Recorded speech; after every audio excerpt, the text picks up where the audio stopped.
You see, human beings are meaning-seeking creatures. All of us, all the time, are telling stories to make coherent narratives out of the lives that we're living. That's the only way we can stand to go about our day-to-day lives, is to have stories that make sense of the events that we're living. And the greatest disturbance to our self-storytelling, our search for meaning, is the suffering that intrudes and interrupts. I had a story that I was comfortable telling myself until my husband died in a car accident because an intoxicated teenager ran a red light. Or until I walked out of a doctor's office with a leukemia diagnosis at 17. Or until I went through labor and delivery and then she was stillborn. Or until I was manipulated by a colleague and then forced to carry a secret.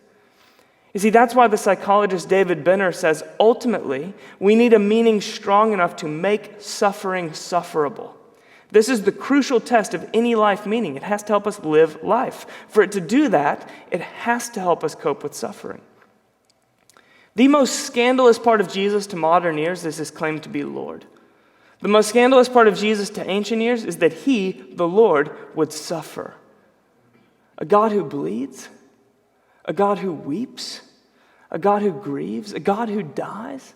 I mean, God on a throne, sure. God on a cross, never. And I understand why it was such a shock that God would suffer, but I also think that a God who doesn't suffer probably isn't a God worth trusting.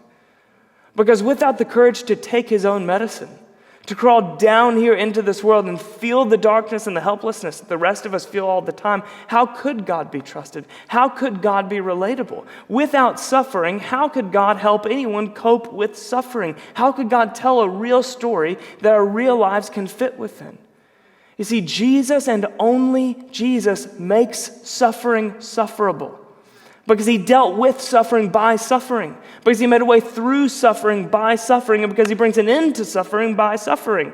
He's winning a decisive victory, and nothing can stop him from doing that, but he's winning it by bearing the cost of the curse.